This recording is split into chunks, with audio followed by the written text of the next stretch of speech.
अब की बार 140 के पार किसमें? बीपीएससी पीटी के एग्जाम में। टॉपिक क्या डिस्कस कर रहे हैं हम लोग?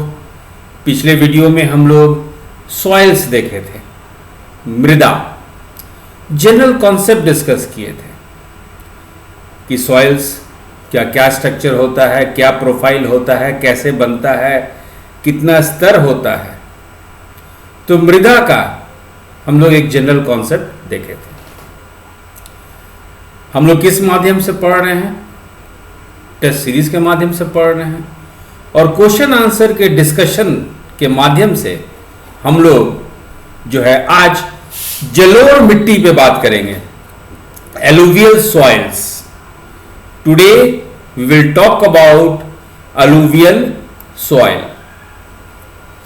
आज इस वीडियो में हम लोग क्वेश्चन आंसर के माध्यम से जलोढ़ मिट्टी पर अपने डिस्कशन को केंद्रित करेंगे।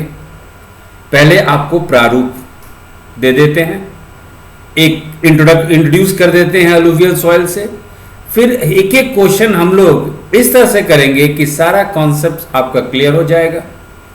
और एलुवियल सॉइल पे इतना क्वेश्चन हम लोग डिस्कस कर लेंगे इंडिया के लेवल पे, बिहार के लेवल पे नहीं। बिहार के लेवल पे अलग सेट ऑफ क्वेश्चंस है, तो इंडिया के लेवल पे इतना क्वेश्चन डिस्कस कर लेंगे कि सारा क्वेश्चन आप बना लेंगे। अब ये देखिए, ये मैप है इंडिया का। इस इंडिया के मैप पे जहां जहां आप ग्रीन ग्रीन देख रहे हैं, जहां जहां ये हरा हरा मार्क देख रहे हैं, भारत में यहां पे जलोढ़ मिट्टी फैला हुआ है। Means this is the map of India and the portions marked as green is the area where you will find alluvial soils in India। चलिए आगे डिस्कशन को आगे करते हैं। कहाँ मिलेगा हम लोगों को alluvial soil? भारत में जलोढ़ मिट्टी कहाँ मिलेगा? मैप पे भी चलेंगे, फिर से मैप क्वेश्चन आंसर में देखेंगे तो फिर से मैप पे हम लोग चलेंगे। तो सतलज, इंडस सतलज जो मैदानी इलाका है, इंडस मैदानी इलाका है, सतलज प्लेन्स जो पंजाब का सतलज प्लेन है, पंजाब का सतलज मैदानी इलाका है, वहां पे आपको जलोढ़ मिट्टी या एलुवियल सॉइल मिलेगा। फिर आप यूपी से आते हुए बिहार तक, बिहार से थोड़ा सा कट के वेस्ट बंगाल के तरफ जाएंगे, गंगा के मैदानी इलाका में you will find alluvial soils in the Ganga plain। इसके अलावा ब्रह्मपुत्र नदी का मैदानी इलाका, ब्रह्मपुत्र प्लेन्स में आप alluvial soils या जलोढ़ मिट्टी को पाएंगे। फिर आप नर्मदा घाटी, नर्मदा वैली, उस नदी की से जो घाटी बना है वहां पे देख रहे हैं ये सब alluvial प्लेन्स है। ये अलुवियल मिट्टी है, जलोढ़ मिट्टी है। इसका रंग जो है ना ग्रेइस की तरफ होता है, ग्रे की तरफ, घूसर रंग, यही है आपका जलोढ़ मिट्टी। नर्मदा घाटी में भी मिलेगा आपको, तापी के घाटी में भी, भारत के तापी वैली में आपको अलुवियल सॉइल्स मिलेगा। फिर देखिए ये है आपका वेस्टर्न कोस्टल प्लेन्स, ये देख रहे हैं ये जो हरा मार्क किया हुआ है ना, ये हरा मार्क किया हुआ है। ये देखिए ईस्टर्न कोस्टल प्लेन है, ये ग्रीन मार्क किया हुआ है। तो both in the eastern and western coastal planes you will find alluvial soils. अब भारत के पूर्वी तट पे और पश्चिमी तट पे जलोढ़ मिट्टी पाएंगे। अब जो है ये जलोढ़ मिट्टी बनता कैसे है? How are the alluvial soils formed? ये हिमालय है, और हिमालय से जब नदी काटती है, जब हिमालय को नदी काटती है तो इसके जो पत्थर होते हैं, छोटे छोटे पत्थर होते चले जाते हैं, और यही छोटे छोटे पत्थर नदी जो है अपने साथ लेके जाती है और मैदानी इलाका में जाकर उसको छोड़ देती है। टेक्निकल भाषा में बोलिए तो हिमालय से बहने वाली नदियों के निक्षेप से जलोढ़ मिट्टी बनती है। How are the alluvial soils formed? The alluvial soils are formed because of the rivers that flows across the Himalayas, and that in the due course of flowing through the mountains they erode the material from it, and with the erosion, these materials, they are chopped into smaller pieces, and these smaller pieces are carried away by the rivers and deposited in the plains of the country, and this is how your alluvial soils are formed. Question answer में फिर से हम लोग बहुत detail में इसको discussion करेंगे, एक इंट्रोडक्शन है ये आपका, है ना। अब चलते हैं, अलुवियल सॉइल्स में बहुत सारा आपका क्वालिटी है, बहुत फर्टाइल सॉइल होता है, लेकिन याद रखिएगा इसमें अलुवियल सॉइल्स में, जलोढ़ मिट्टी में पोटाशियम की कमी होती है। Alluvial soils are deficient in potassium, but even though it is very fertile. और इसका रंग देखिए, जलोढ़ मिट्टी को पहचानने का तरीका है, ये देखिए हल्का ग्रे, है ना, हल्का ग्रे। और जानते हैं लकड़ी यदि जल जाता है तो उसका राख जैसा रंग होता है, ऐश। तो घूसर से लेके राख के रंग की तरह आपको जलोढ़ मिट्टी देखने को मिलेगा। Very easy to find out which of the following is an alluvial soil. The colour of the soil is from light grey, ये देख रहे हैं लाइट ग्रे, और थोड़ा सा राख जैसा ऐश की तरह इसका कलर होता है। Now will see, it is very good, alluvial soils are very good for growth of rice। अभी हम लोग आगे बात करेंगे कि बहुत सारे और भी फसल इसमें उगाए जा सकते हैं, लेकिन फिलहाल याद रखिएगा this soil is good for growing rice, right. Now it is also good for growing मेज। यहां पे आप मक्का भी, जलोढ़ मिट्टी मक्का के लिए बहुत फायदेमंद होता है, गेहूं के लिए, वीट के लिए फायदेमंद होता है, ये आपका गन्ना के लिए, शुगर केन के लिए फायदेमंद होता है ना। इसमें तिलहन, ऑयल सीड्स भी आप जलोढ़ मिट्टी में आप उगा सकते हैं। तो ये थोड़ा सा जलोढ़ मिट्टी का, अलुवियल सॉइल्स का प्रारूप है। अब हम लोग चलते हैं क्वेश्चन आंसर पे, और क्वेश्चन आंसर से फिर मेरी कोशिश है कि डिटेल डिस्कशन के द्वारा, बहुत डायग्राम से, हर एक तरीके से कोशिश किए हैं कि आप लोग को ये क्वेश्चन पूरा समझ में आ जाए। तो चलिए अब हम लोग क्वेश्चन की ओर बढ़ते हैं। हम लोग पिछले वीडियो में बात ये किए थे कि Indian council of agriculture research 7 type of soil groups को आइडेंटिफाई की है। भारतीय कृषि अनुसंधान परिषद भारत में 7 प्रकार के मृदा समूह को पहचानी है। उसमें पहला है आपका अलुवियल सॉइल, जलोढ़ मृदा। हम लोग इस वीडियो में क्वेश्चन आंसर के माध्यम से जीरो से हीरो बनेंगे, जहां तक सवाल है अलुवियल सॉइल्स इन इंडिया का, जलोढ़ मृदा का। Question number 26, what is the total area of the alluvial soils in India? भारत में जलोढ़ मृदा का कुल क्षेत्रफल कितना है? वो है 143.1 मिलियन स्क्वायर किलोमीटर, 143.1 मिलियन वर्ग किलोमीटर। ये है क्वेश्चन नंबर 26 का सही ऑप्शन है ए। 26 सही option A answer. Question number 27, what is the total percentage of alluvial soils in India? यदि पूरे मिट्टी की बात करें भारत में, तो जो 7 तरीके का, मुख्य तरीके का जो मिट्टी है, उसमें जलोढ़ मृदा का कुल प्रतिशत कितना है? तो वो है आपका 43.4%, 43.4%। तो 27 का सही ऑप्शन है ए। 28, अब इस पे हम लोग मैप पे चलेंगे। Where are alluvial soils found in India? देखिए, where are alluvial soils found in India? भारत में जलोढ़ मिट्टी कहाँ पाई जाती है? पहला ऑप्शन क्या है आपका? सतलज, गंगा, ब्रह्मपुत्र प्लेन्स। पहला ऑप्शन क्या है? सतलज, गंगा, ब्रह्मपुत्र मैदान। हम लोग इसको अब हम लोग देखते हैं, मैप पे चलते हैं, मैप पे चल के हम लोग डिस्कस करते हैं। ये है आपका इंडिया का मैप, भारत का मैप। पहला ऑप्शन है सतलज, गंगा, ब्रह्मपुत्र प्लेन्स, यानी सतलज नदी के द्वारा बनाई गई मैदानी इलाका, गंगा नदी के द्वारा बनाया गया मैदानी इलाका, और ब्रह्मपुत्र नदी के द्वारा बनाया गया मैदानी इलाका। इस मैप में जहां जहां व्हाइट कलर देखेंगे, सफेद रंग, वही है आपका जलोढ़ मिट्टी, वही है आपका अलुवियल सॉइल्स। ये देखिए, ये है आपका सतलज का मैदान, यहां से यहां है आपका गंगा का मैदान, और ये देख रहे हैं एरिया, ये है ब्रह्मपुत्र का मैदान। तो पहला ऑप्शन जो है हमारा सही है ना। पहला ऑप्शन आपका सतलज गंगा ब्रह्मपुत्र प्लेन्स सही है, सतलज गंगा ब्रह्मपुत्र के मैदान सही है। दूसरा देखते हैं valleys of Narmada and Tapi, Narmada और तापी की घाटियां। ठीक है, नर्मदा और तापी की घाटियां, ये पोर्शन देखिए, नर्मदा और तापी की घाटियां। अब तीसरा है eastern and western coastal planes, पूर्वी और पश्चिमी तटीय मैदान। ये है आपका तटीय मैदान, है ना, ये है आपका तटीय मैदान। तो eastern and western coastal planes, पूर्वी और पश्चिमी तटीय मैदान भी आपका सही है। तो क्वेश्चन नंबर 28 का सही ऑप्शन है डी, ऑल द ऑप्शंस, सभी विकल्प।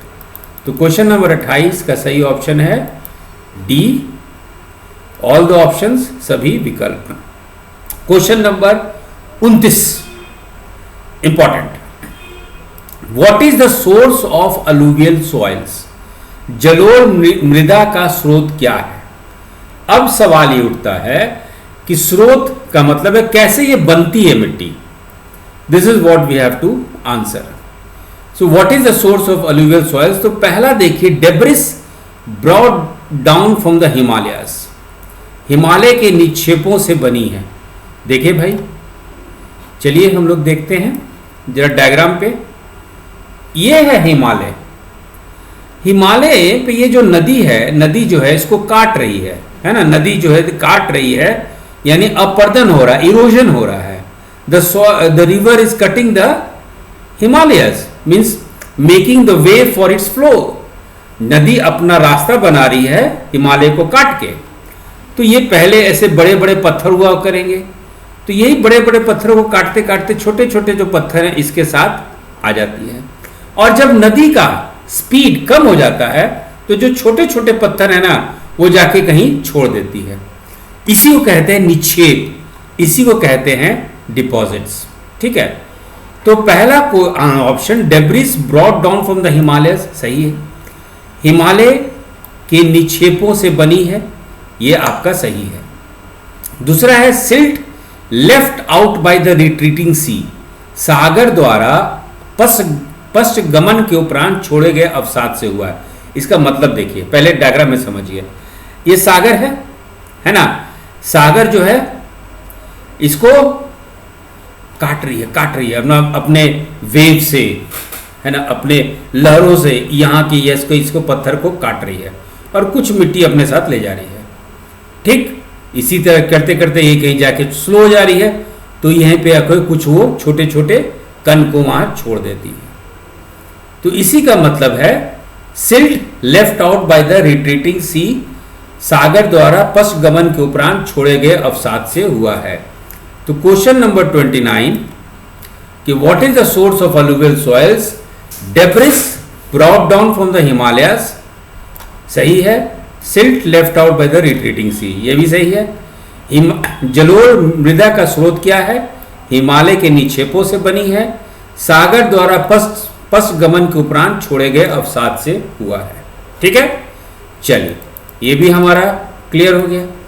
क्वेश्चन नंबर 29 का सही ऑप्शन है ए और बी। क्वेश्चन नंबर 29 का सही ऑप्शन है ए और B. What is the colour of the alluvial soil, जलोढ़ मिट्टी का रंग कैसा होता है। ठीक है, ये देखिए, ये है लाइट ग्रे, है ना, ये है लाइट ग्रे और light grey to ash grey, हल्के भूरे से भस्मी भूरे। भस्मी भूरे मतलब आप देखिए लकड़ी जलाएंगे तो भस्म जो निकलता है, या यज्ञ करते होंगे, है ना, तो वो लकड़ी जलने पे जो भस्मी हो जाता है, भस्म जो होता है वैसा कलर, ब्राउन, हल्की मैंने थोड़ा सा लाइट ब्राउन जैसा कुछ टिंज आ जाता है। So what is the colour of the alluvial soil, light grey to ash grey. जलोढ़ मिट्टी का रंग कैसा होता है? हल्के भूरे से भस्मी भूरा तक। तो 30 का सही ऑप्शन है ए। 30 का सही ऑप्शन है ए। 31, what is the texture of the alluvial soil? जलोढ़ मिट्टी की बनावट कैसी होती है? यह है। तो जलोढ़ मिट्टी की बनावट कैसी होती है? यदि उसके कण को देखेंगे तो देखिए, उसके ये देखिए, ये बलुआ है, सैंडी सैंडी है ना, बलुआ टाइप का लग रहा है। ये भी जलोढ़ मिट्टी है। एक ही आप ये देखिए और दूसरा देखिए, इसको ये क्लेई है, क्लेई लोम है ना। तो ये थोड़ा सा लोमी भी है, इस तरह का चीज, जिसको हम लोग सिल्ट लोम भी कहते हैं या सिल्ट दोमट कहते हैं हिंदी में। और ये आपका सैंडी हो गया बलुआ, सैंडी बलुआ, सिल्ट लोम या सिल्ट दोमट। What is the texture of the alluvial soil? From sandy to silty loam. ये देखिए, फ्रॉम सैंडी, ये सैंडी भी है और आपको सिल्टी लोम भी मिल रहा है। जलोढ़ मिट्टी की बनावट कैसी है? बलुआ से सिल्ट दोमट तक। ये आपका बलुआ है और ये आपका सिल्ट दोमट है। तो सही ऑप्शन क्या होगा? 31, what is the texture of the alluvial soil? From sandy to silty loam. जलोढ़ मिट्टी की बनावट कैसी होती है? बलुआ से सिल्ट दोमट तक। तो 31 का सही ऑप्शन है A. 32, which soil is divided into khadar soil and bhangar soil? कौन सी मिट्टी खादर मिट्टी और भांगर मिट्टी में विभाजित होती है? देखिए, जलोढ़ मिट्टी को दो भाग में बांटा जाता है। एक भाग देखें ना इस तरह का, इसको हम लोग खादर मिट्टी कहते हैं, और इस तरह को देखिए, इसको भागर मिट्टी कहते हैं। तो alluvial soils are divided into two types, khadar soil and bhangar soil. जलोढ़ मिट्टी को हम लोग दो भाग में, दो प्रकार में बांटते हैं, खादर मिट्टी और आपका भांगर मिट्टी। अब क्वेश्चन आसान हो गया, which soil is divided into khadar soil and bhangar soil? वो आंसर है alluvial soil.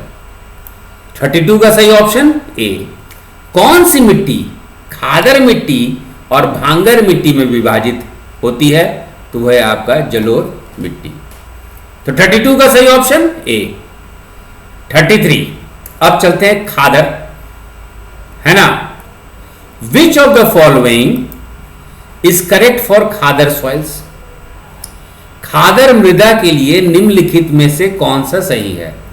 It is generally found in low lying areas that is frequently inundated by floods during the rainy season. ये आमतौर पर मैदानी क्षेत्रों के निम्न भागों में पाया जाता है, जो बारिश के मौसम से में अक्सर बाढ़ से प्रभावित होते हैं। खादर मृदा, पहले इसको हम लोग समझेंगे, पहला ऑप्शन को हम लोग समझेंगे। आपके टेस्ट में पीडीएफ में भी क्वेश्चन दिया गया होगा, अब फिर आप स्क्रीन पे आपका ये है। ये देखिए, कोसी, यदि बिहार के रहने वाले हैं और कोसी क्षेत्र से हैं, तो कोसी क्षेत्र में देखिएगा कि कुछ क्षेत्र में हमेशा बाढ़ आती है। तो बाढ़ आ गई और इसको जो है ये ऐसे है ना, ये ऐसे है, बाढ़ आ गई, पूरा पानी यहां पे चला गया। बारिश का मौसम खत्म हुआ, पानी पीछे पीछे खिसक गया, और यहां पे जो नया नया निक्षेप आया है, नया नया डिपॉजिट्स आया है, उसी से बनता है आपका khadar soil. Means it is generally found in low lying areas that is frequently inundated by floods during the rainy season. ऐसा एरिया में मिलता है जहां पे हमेशा हर एक साल जहां भी पानी आया, मानसून आया, रेन आया, बारिश हुआ, फ्लड हो गया। और जब भी इस तरह की नदी आती है, बारिश या बाढ़ लेके आती है, तो अपने साथ डिपॉजिट्स, निक्षेप लेके आएगी। तो खादर मृदा के लिए निम्नलिखित में से कौन सा सही है? ये आमतौर पर मैदानी क्षेत्रों के निम्न भागों में पाया जाता है, जो बारिश के मौसम में अक्सर बाढ़ से प्रभावित होता है। देखिए, जो आपका नॉर्थ बिहार का प्लेन्स है, उत्तरी बिहार का जो मैदानी इलाका है, वो जो है ठीक है, उसके ऊपर नेपाल है, नेपाल का हिमालय है, नेपाल का तराई क्षेत्र, तो ऑब्वियसली लो लाइंग एरियाज हो जाएगा। तो पानी जब भरती है ऊपर से, तो नीचे आएगी, यहां पे आ जाता है। It occupies the flood plains of the reverse, ये नदियों के बाढ़ के चपेट में आता है। उत्तर बिहार, नॉर्थ बिहार हमेशा देखिएगा कि नेपाल से पानी छूटता है और पूरा जो है बाढ़ जो है जितनी भी उत्तर बिहार की नदियां हैं वो बाढ़ के चपेट में आ जाती है। देखिए अगस्त के महीने में बहुत सारा नॉर्थ बिहार फ्लड से डूबा रहेगा, इसीलिए बीपीएससी का एग्जाम, पीटी एग्जाम अगस्त में किस हद तक कैसे होगा ये बहुत बड़ा डाउट है। एनीवे हम लोग उस पर कॉन्सेंट्रेट नहीं कर रहे हैं। It is enriched by fresh silt deposits every year, C option. बाढ़ के कारण इस मृदा पर बराबर ही नए जवाब होते हैं जिससे इसकी उर्वरता बनी रहती है। हर एक साल बाढ़ आया, हर एक साल आपका निक्षेप आया, हर एक साल आपका डिपॉजिट्स आया, क्या हुआ? मतलब नया नया डिपॉजिट आ रहा है, नया निक्षेप आ रहा है, तो मिट्टी की फर्टिलिटी जो है, नया नया मिनरल कॉन्स्टिट्यूएंट आ रहा है, नया नया खनिज पदार्थ आ रहा है उस मिट्टी में, नए तरीके का पानी आ रहा है, वायुमंडलीय मृदा है, तो इसमें बहुत सारा बदलाव हो रहा है और उर्वरकता फर्टिलिटी बनी रहती है। तो 33 का सही ऑप्शन है डी, ऑल द ऑप्शन। 33 का सही ऑप्शन है डी, सभी विकल्प। अब हम लोग चलते हैं क्वेश्चन नंबर 34 पे, जो कि खादर का ही एक्सटेंशन है। अलुवियल सॉइल्स, जलोढ़ मिट्टी को दो भाग में बांटते हैं, खादर और bangar. Alluvial soils are divided into two types, khadar and bhangar. Question number 33 khadar पे है, क्वेश्चन नंबर 34 भी खादर पे ही है। अब देखिए, which of the following is correct for khadar soils. Khadar मिट्टी के लिए निम्नलिखित में से कौन सा सही है? इंग्लिश में पढ़िए। The khadar tracts are generally rich in concretions. Concretions, khadar tract आमतौर पर कंक्रीट में समृद्ध होते हैं। ये देखिए, अब इस डायग्राम को देखिए, ये है आपका खादर अलुवियल सॉइल, खादर जलोढ़ मिट्टी, ठीक है। इस तरह का देख रहे हैं कंकड़, है ना, इस तरह का कंकड़ आपको खादर मिट्टी में मिलेगा। इसी को कहते हैं हम लोग कॉन्क्रीशंस, इसी को कहते हैं कंक्रीट। तो आपका ये सही है, दिस इज करेक्ट, है ना। खादर ट्रैक्ट आमतौर पे कंक्रीट में समृद्ध होते हैं, ये भी आपका सही है। तो 34 का ए ऑप्शन सही है। दूसरा ऑप्शन और तीसरा ऑप्शन ध्यान रखिएगा। बी ऑप्शन, दे कंटेन, हम लोग खादर के बारे में बात कर रहे हैं, दे contain nodules of impure calcium carbonate और कंकड़। कंकड़ आप सुनते होंगे, वो क्या है? इम्प्योर फॉर्म है कैल्शियम कार्बोनेट का। इनमें अशुद्ध कैल्शियम कार्बोनेट या कंकड़ के नोड्यूल होते हैं। चलिए इसको भी हम लोग देखते हैं कि सही है कि नहीं, है ना। अब देखते हैं इसको। ये देखिए, ये है आपका खादर मिट्टी, ये देख रहे हैं, ये पोर्शन को देखिए, यहां पे आपको कैल्शियम कार्बोनेट का ऐसा कंकड़ मिलेगा। इसको यदि गौर से देखना है तो इस पे आइए, ये इस तरह से नजदीक जाइएगा तो इस तरह का वो कैल्शियम कार्बोनेट का कंक्रीट मिलेगा। तो इसका मतलब है कि they khadar alluvial soils contain nodules of impure calcium carbonate और कंकड़, बी भी सही है। इनमें अशुद्ध कैल्शियम कार्बोनेट या कंकड़ के नोड्यूल होते हैं। ये पहला ए और बी ऑप्शन जो हम लोग बात कर रहे हैं ना, ये आपको समान रूप से मिलता है। जो सी ऑप्शन है, शुष्क एरिया में, ड्राई एरियाज में जहां उतना पानी नहीं मिलता है, वहां पे देखिएगा कि सलाइन और एल्कलाइन थोड़ा सा पुष्प फूल की तरह सलाइन और एल्कलाइन कंक्रीट मिलेगा आपको, है ना। और इसको बोला जाता है रे, कलर और थूर। सी ऑप्शन है, ध्यान से, in the drier areas they have stretches of saline and alkaline efflorescence known locally as reh, kallar और थूर। शुष्क क्षेत्रों में उनके पास खारे और क्षारीय पुष्प क्रम है जिन्हें स्थानीय रूप से रे, कलर या थुर के रूप में जाना जाता है। चलिए इसको भी देखते हैं हम लोग। ये देखिए, जब सूखा एरिया में जाएंगे ना तो इस तरह से एल्कलाइन मिलेगा, नमक टाइप का, है ना, क्षारीय। आपको इस तरह देख रहे हैं, फूल की तरह ये सजा हुआ है।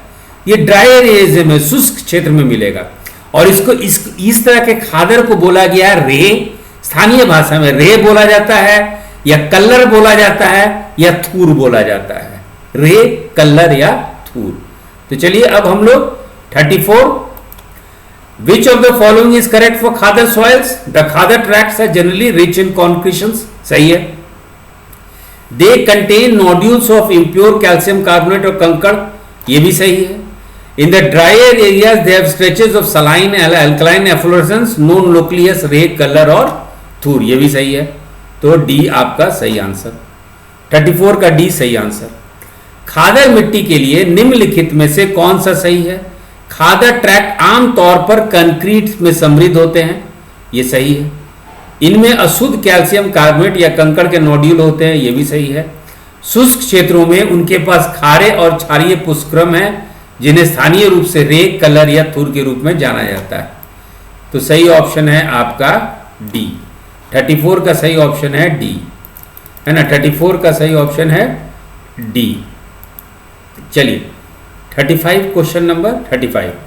तो alluvial soils are divided into khadar and bangar. जलोढ़ मिट्टी को खादर और बंगर में हम लोग विभाजित करते हैं। अब चलते हैं भांगर सॉइल्स पे। विच of the following is correct for bhangar soils? अब देखिए, ये है आपका नदी, और नदी के साथ साथ जो है यहाँ पे हर एक साल बाढ़ आता है, तो यहाँ पे खादर मिलेगा।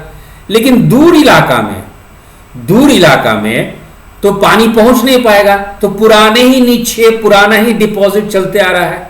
तो पुराना डिपॉजिट से नया डिपॉजिट रहेगा नहीं, तो ज्यादा उतना फर्टाइल नहीं होगा।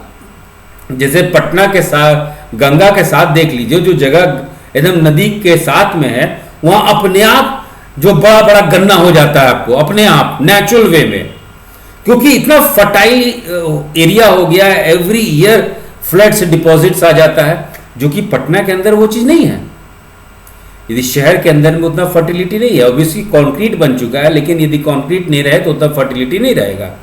तो ये जो दूर का क्षेत्र है ना, इसी को हम लोग भंगर कहते हैं। मैप देखिए, ये है नदी, ये नदी, इसके साथ में जो है वो खादर क्षेत्र है, और दूर जो है वो है भंगर क्षेत्र। और जनरली ये जो क्षेत्र है थोड़ा सा ऊंचा भी है, थोड़ा सा ये ऊंचा भी। आप गंगा नदी जाइए, गंगा नदी के जैसे जैसे आप दूर जाइएगा उसकी ऊंचाई बढ़ती जाती है। चलिए question number 35, which of the following is correct for bhangar soils? It is found above the flood plain, yes. It is well drained, ये अच्छी तरह से अपवाहित होता है, वेल ड्रेन्ड। और यहां भी आपको कंकड़ मिलेगा कैल्शियम कार्बोनेट का, ये भी सही है। तो 35 का सही है डी। निम्नलिखित में से कौन भांगर मृदा के लिए सही है? ये बाढ़ के स्तर के ऊपर पाया जाता है, बाढ़ वाले जगह से ऊपर पाया जाता है, अच्छी तरह से अपवाहित होता है, वेल ड्रेन्ड। इसमें अशुद्ध कैल्शियम कार्बोनेट का संगठन होता है, सभी विकल्प। तो क्वेश्चन नंबर 35 का सही ऑप्शन है ऑल द ऑप्शन, सभी विकल्प, यानी 35 का सही ऑप्शन है डी। चलिए question number 36, what is the soil texture of भांगर सॉइल? है ना, सॉइल टेक्सचर, लोमी सॉइल को हिंदी में कहते हैं हम लोग दोमट मिट्टी, और क्लेई लोम को बोलते हैं चिकनी मिट्टी। ये देखिए, ये है लोमी सॉइल, ये लोमी सॉइल इसको हिंदी में बोलते हैं। ये है लोमी सॉइल, ये दोमट मिट्टी है। और ये है क्लेई सॉइल, इसको चिकनी मिट्टी कहते हैं। जब दोनों को मिला दीजिएगा, जब दोनों को मिलाइएगा ना, आपको भांगर मिट्टी मिल जाएगा।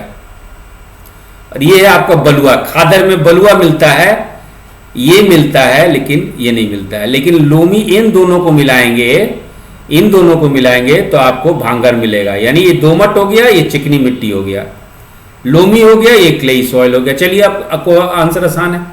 What is the soil texture of Bhangar soils? From loamy soil to clayey loam. Bhangar मृदा का गठन क्या है? दोमट मिट्टी से लेकर चिकनी मिट्टी तक। वेरी आसान। क्वेश्चन नंबर 36 का सही ऑप्शन है ए। 36 का सही ऑप्शन है ए। 37, विच of the following can be ideally grown in the alluvial soil? हम लोग जैसे वीडियो में थोड़ा सा पहले देखे थे इंट्रोडक्शन में, कौन कौन सा फसल अच्छी तरह से जलोढ़ मिट्टी में उगाया जा सकता है? wheat, rice, maize, sugarcane. Yes. Pulses, oil seeds, barseem. Yes. Fruits and vegetables. तो 37 का सही ऑप्शन है डी, ऑल द ऑप्शंस। निम्नलिखित में से कौन सा जलोढ़ मिट्टी में आदर्श रूप से उगाया जा सकता है? तो गेहूं, चावल, मक्का, गन्ना। यस। दलहन, तिलहन, बरसीम। यस। फल और सब्जियां। यस, क्योंकि बहुत ही उर्वरकतापूर्ण है, वेरी फर्टाइल सॉइल। तो 37 का सही ऑप्शन है डी, सभी विकल्प। अलुवियल सॉइल में किस चीज की मात्रा, कौन उर्वरक बहुत ही फर्टाइल है, किसके कारण है ना? White has a natural fertility. Question number 38 वही है। Alluvial soils are rich in humus and phosphoric acid. Humus क्या होता है? जैविक पदार्थ होता है, ऑर्गेनिक मैटर होता है, हम लोग पिछले वीडियो में डिस्कस कर चुके हैं। It is rich in humus and phosphoric acid. Lime, भाई कैल्शियम कार्बोनेट तो देखे ही हम लोग। Lime and organic matter, organic matter ही तो ह्यूमस बनाता है भाई। तो ए एंड बी दोनों सही है। तो alluvial soils are rich in humus and phosphoric acid, lime and organic matter. जलोढ़ मिट्टी किसमें समृद्ध है? ह्यूमस और फॉस्फेरिक एसिड में, चूना और कार्बनिक पदार्थ में। तो 38 का सही ऑप्शन है ए और बी। 39 हम लोग इंट्रोडक्शन में देखे थे कि जलोढ़ मिट्टी में एक चीज की कमी होती है। Alluvial soils are deficient in what? Potash. जलोढ़ मिट्टी में किसकी कमी होती है? तो पोटाश। तो 39 का सही ऑप्शन है सी। 39 का सही ऑप्शन है सी। चलिए, आपका अलुवियल सॉइल खत्म हुआ। आपकी बार 140 के पार। हम लोग अलग टेस्ट में, हम लोग ऑलरेडी टेस्ट का क्वेश्चन दे चुके हैं बिहार में मिट्टी, सॉइल्स इन बिहार, लेकिन अभी हम लोग टेस्ट 8 सेक्शन बी कर रहे हैं, सॉइल्स इन इंडिया। तो all the best for exams बच्चों, अब की बार 140 के पार।